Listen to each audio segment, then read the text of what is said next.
Tanam cabai pas musim hujan, wah itu tantangannya luar biasa. Tapi bukan berarti tanen kita harus anjlok loh. Justru kali ini kita bakal kupas tuntas gimana caranya biar tanaman cabai kita gak cuma selamat, tapi panennya tetap melimpah ruah meskipun diguyur hujan terus-menerus. Kayaknya kita semua yang berkecimpung di dunia cabai paham banget sama kalimat ini ya. Rasanya itu aduh, pagi lihat tanaman seger, ijo royo-royo, siangnya tiba-tiba lemas layu. Belum lagi muncul bercak-bercak aneh di daun, dan yang paling bikin nyesek, buah yang udah ditunggu-tunggu malah busuk. Ini nih realita pahit yang sering banget kita hadapi. Tapi jangan pesimis dulu. Kabar baiknya, musim hujan itu bukan kiamat buat tanaman cabai kita. Asal kita punya ilmunya, punya teknik yang pas, tantangan ini malah bisa jadi peluang. Kuncinya cuma satu, strategi yang tepat. Nah, strategi inilah yang bakal kita bongkar habis-habisan sekarang. Oke, langsung aja ya. Ini dia peta perjalanan kita.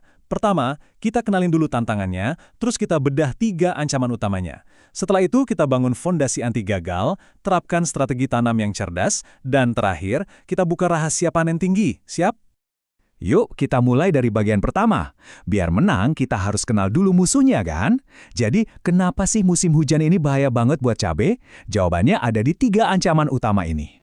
Oke, ancaman nomor 1, kelembaban tinggi. Coba bayangin, daun basah terus-terusan, udara nggak bisa gerak. Wah, ini udah kayak surga dunia buat jamur.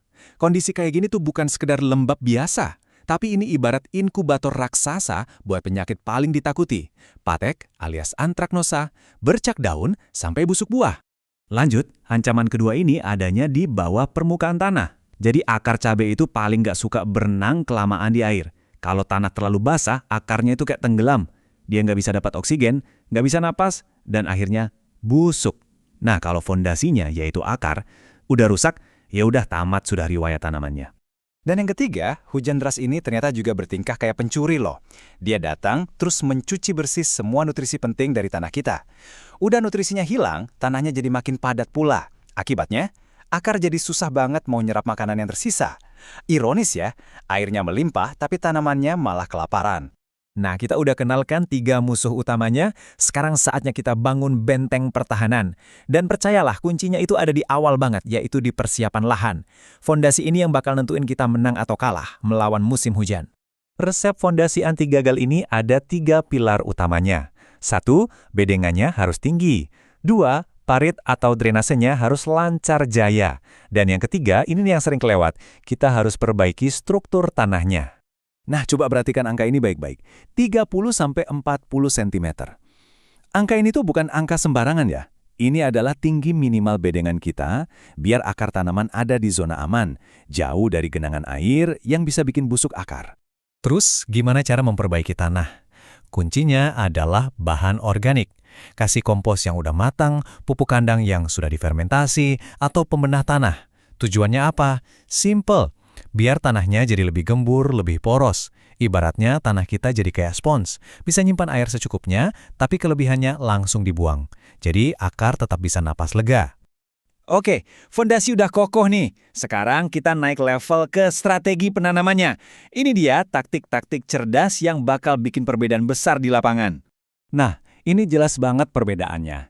Di kiri, kalau jarak tanamnya rapat, wah itu sama aja kita bikin kondominium buat jamur. Lembab, pengap, penyakit nyebar cepat banget. Bandingkan sama yang kanan, jaraknya renggang, sirkulasi udara jadi bagus, angin bisa lewat, jadi daun-daun yang basah kena hujan bisa lebih cepat kering. Jadi, berapa jarak idealnya? Nah, ini dia, 60 x 70 cm. Angka ini penting banget, catat ya. Jarak segini ngasih ruang pribadi buat tiap tanaman biar bisa bernapas. Percaya deh, ini salah satu cara pencegahan penyakit yang paling gampang dan efektif. Selain jarak tanam, ada 3 taktik jitu lainnya. Pertama, pakai mulsa plastik. Anggap aja ini jas hujan buat tanah, biar nggak ada cipratan tanah yang bawa penyakit ke daun. Kedua, pangkas tunas-tunas air bagian bawah. Ini soal kebersihan, biar nggak ada jembatan buat jamur naik. Dan ketiga, pasang ajir yang kokoh. Ini tulang punggung tanaman biar nggak ambruk diterpa angin dan hujan. Oke, sekarang kita sampai ke intinya. Dari semua yang kita bahas tadi, apa sih rahasia utamanya biar panen tetap tinggi meskipun hujan terus? Jawabannya simpel, ada di 3 prinsip ini. Ini dia, formula juaranya. Nomor 1, jangan biarkan tanah jadi padat, jaga biar tetap gembur. Nomor 2, nutrisinya harus seimbang, terutama kalium dan kalsium. Ini vitamin buat daya tahan tanaman. Dan yang ketiga, yang paling krusial, perkuat akarnya dari awal. Ingat, akar yang kuat itu jaminan tanaman yang sehat dan kokoh.